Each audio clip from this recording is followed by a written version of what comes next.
allow this appointment lightly. The Council does not. I understand. You are on this council. We grant you the rank of Master. We have surveyed all systems in the Republic, but have found no sign of General Grievous. Our story begins where Anakin is just granted the rank of Master. Since he would now have access to the restricted sections of the Jedi archives, he could research and study the Force in full now, having access to many ancient but knowledge-filled artifacts, some of which were Sith holocrons. He would look into any information about Force visions, eventually stumbling upon a key finding on a Sith holocron. In the past, Sith would utilize inserting vision through the Force into enemies or other people to create fear or benefit them in some way or another.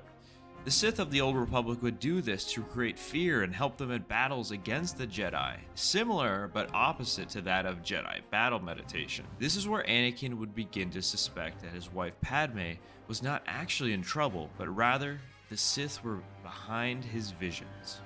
But why? He would begin to wonder why one would create visions of his wife dying. And then it hit him, and he realized when he first came to Coruscant and was tested by the Jedi Council members, that important first teaching Yoda had to say to him. Fear is the path to the dark side.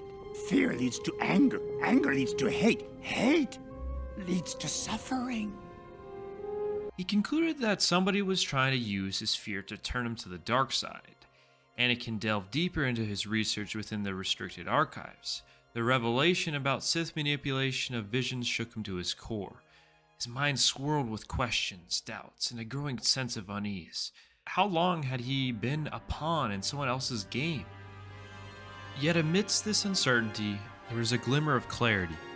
Anakin's love for Padme, his unwavering devotion to her, remained steadfast. If these visions were indeed fabricated, then perhaps there was hope. Hope yet that he could save her, that he could defy the darkness closing in around him. The Jedi Council asked of Anakin to spy on the Chancellor and report on his activities. Although he had his doubts, he's not as upset with it this time around, as they made him a master. Although initially against it, he agreed to do his duty. With a newfound determination, Anakin returned to the mission at hand, staying close to Palpatine. He returned to Chancellor Palpatine's office to report to him that Obi-Wan Kenobi had just engaged General Grievous. It was Mace Windu's idea to see how Palpatine would react to this clearly nearing end of the war. When he arrived, Palpatine greeted him with his usual courtesies.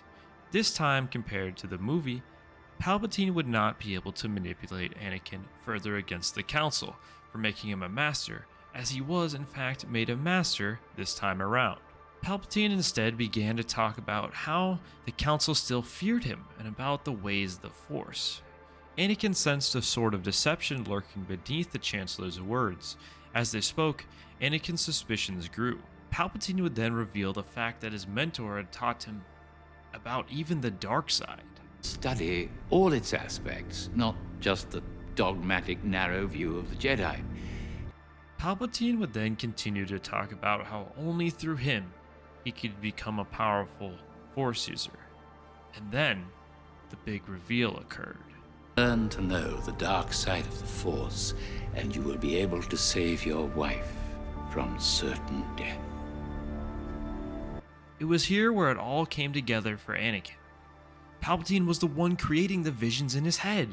Compared to the movie, Anakin just thought Palpatine had read into his mind. But with his now newfound knowledge of this Sith power of vision manipulation, he knew that Palpatine was fully behind the visions. Anakin was furious and looked up to Palpatine. Palpatine's eyes gleamed with malevolence as he admitted to orchestrating the visions, manipulating Anakin's fears to bend him to his will.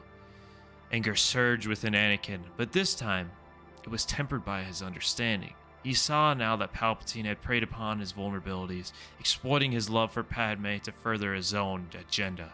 But Anakin refused to be a pawn. In a moment of clarity, he realized that the Jedi were right all along, and his attachment to Padme had briefly clouded his judgment, blinding him from the truth. But now, armed with his knowledge and resolve, He would do whatever it took to set things right. He would turn Palpatine over now to the Jedi Council. I think Chancellor Palpatine is a Sith Lord. A Sith Lord? Yes, the one we've been looking for.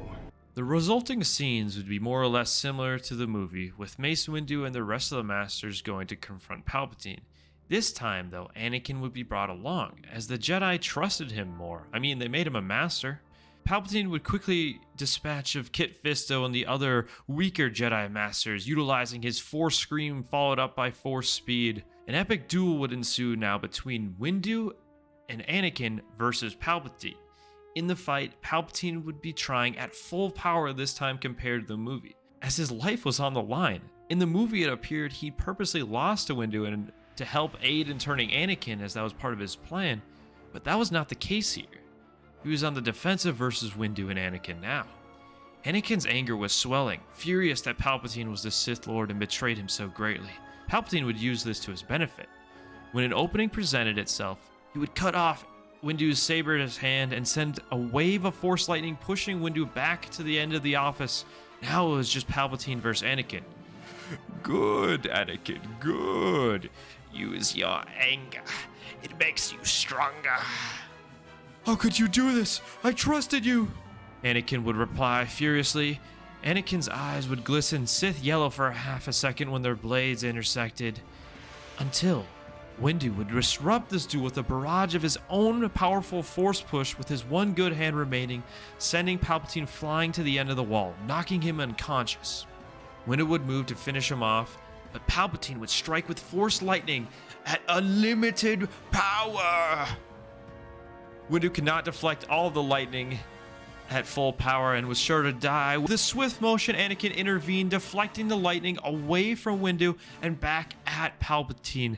The Sith Lord screamed in agony as the dark energy of his unlimited power Sith lightning consumed him. And then, in a blinding flash of light, Palpatine, the Dark Lord of the Sith, was no more.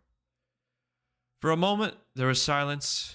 Anakin stood amidst the wreckage, his heart heavy with the weight of his actions, but as he turned to face Windu, he saw a glimmer of understanding in the Jedi Master's eyes.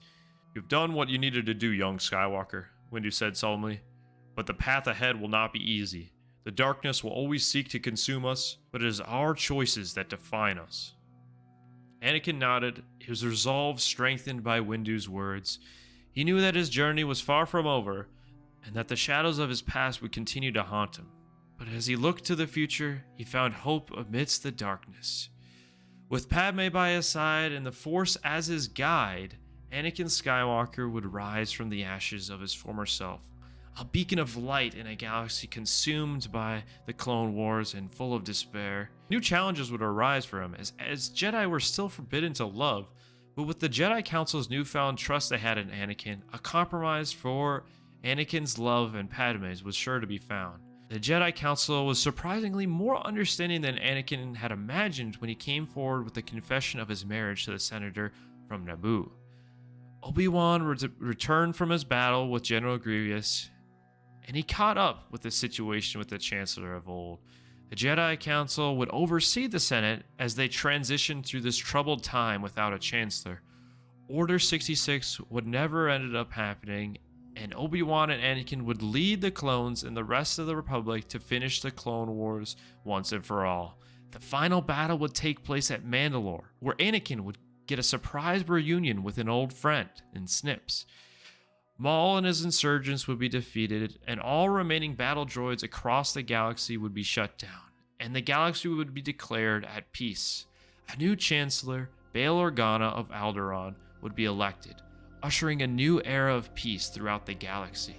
Old separatist systems would be allowed to join back into the Republic, and Bail Organa and other senators would work together to bring freedom to all planets in the galaxy, and to make sure everyone would stay happy to prevent future wars.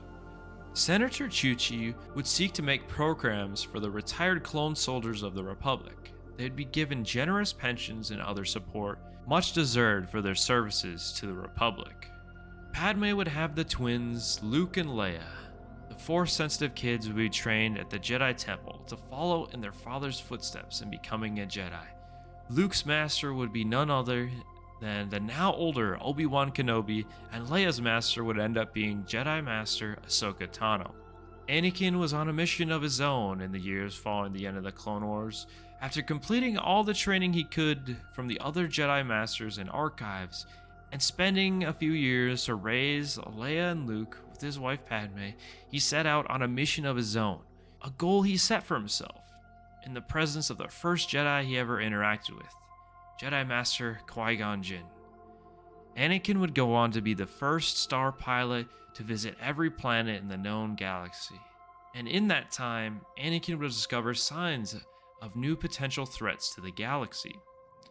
And though the road ahead would be fraught with peril, he would face it with courage and conviction, for he was no longer simply Anakin Skywalker. He was a Jedi Master of the Jedi Order.